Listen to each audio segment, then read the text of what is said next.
অ্যাকশনে সিবিআই, এবার সেদিকে নজর রাখছে রেশন দুর্নীতি কাণ্ডে। আজ সকাল থেকে আমরা দেখছি যে ফের অ্যাকশনে সিবিআই। একদিকে গোপাল শেঠ, অপরদিকে শঙ্কর আঢ্য, তাদের বাড়িতে তল্লাশি অভিযান শুরু করেন সিবিআইয়ের অফিসাররা। শঙ্কর আঢ্য তিনি এখন জেল হেফাজতে রয়েছেন। আপনাদের মনে থাকবে যে ইডি গ্রেফতার করে শঙ্কর আঢ্যকে, তার বাড়িতে যান সিবিআইয়ের অফিসাররা, আজ তল্লাশি চালান। একই সঙ্গে গোপাল শেঠের বাড়িতেও সিবিআইয়ের অফিসাররা তল্লাশি অভিযানে নেমেছেন। কথা বলবো কমলাক্ষ ভট্টাচার্য এই মুহূর্তে আমাদের সঙ্গে রয়েছেন, আমাদের প্রতিনিধি কমলাক্ষ। গোপাল শেঠের বাড়িতে সিবিআই, অন্যদিকে শঙ্কর আঢ্য তার বাড়িতেও সিবিআই আধিকারিকরা, ঠিক কি আপডেট রয়েছে এখন?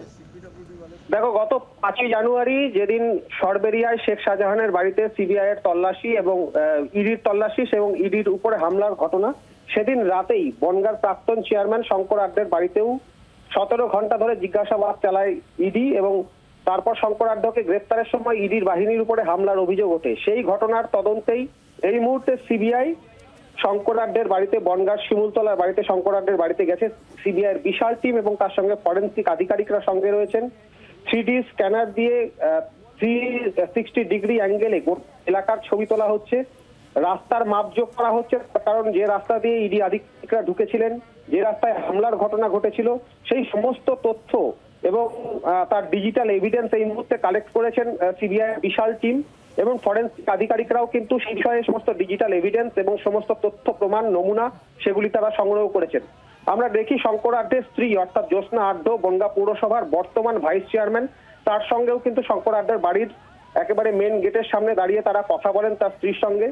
বিভিন্ন জিজ্ঞাসাবাদ, তার সঙ্গে প্রায় মিনিট 20 তার সঙ্গে জিজ্ঞাসাবাদ চলে। তারপরেই আমরা দেখি যে সিবিআই এর টিম, বিশাল টিমটি শঙ্কর আঢ্যের বাড়ি পেরিয়ে বনগাঁ পৌরসভার বর্তমান চেয়ারম্যান গোপাল শেঠ, তার সঙ্গেও কিন্তু কথাবার্তা বলে। তাকে তার বাড়িতে তল্লাশি বা তার বাড়িতে কোনো অভিযান নয়, মূলত সেই দিনের ঘটনায় শঙ্কর আঢ্যের বাড়িতে ইডির উপর হামলার ঘটনার তথ্য বা ডিজিটাল এভিডেন্স কোন কোন জায়গা থেকে পাওয়া যেতে পারে সেই বিষয়ে গোপাল শেঠের কাছ থেকে জিজ্ঞাসাবাদ, তার কাছ থেকে তথ্য পাওয়ার জন্যই কিন্তু বনগাঁ পৌরসভার বর্তমান চেয়ারম্যান গোপাল শেঠের বাড়িতে তারা যান এবং তার সঙ্গেও প্রায় মিনিট 15 গোপাল শেঠের সঙ্গে আলোচনা করেন, কথা বলেন।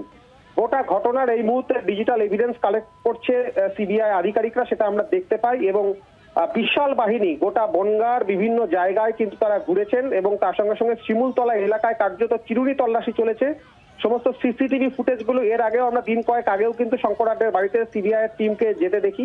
সেই সময় তারা সিসিটিভির যে পজিশনগুলো যেখানে যেখানে ছিল সেই জায়গাগুলির ছবি তোলেন। আজকে মূলত নমুনা সংগ্রহ করার চেষ্টা করছেন, সেই সিসিটিভির যে ডিজিটাল এভিডেন্স পুলিশকে জানানো ছিল সেই ডিজিটাল এভিডেন্স তারা কালেক্ট করবেন এবং তার সঙ্গে সঙ্গে এলাকার মানুষ, বনগাঁ পৌরসভার বর্তমান চেয়ারম্যান, শঙ্কর আঢ্যের স্ত্রী, সকলের কাছ থেকে জিজ্ঞাসাবাদ করে কিন্তু তারা সেই বিষয়ে তথ্য প্রমাণ এই মুহূর্তে কালেক্ট করছেন। বাংলার আওয়াজ, বাঙালির আবেগ, জি 24 ঘন্টা।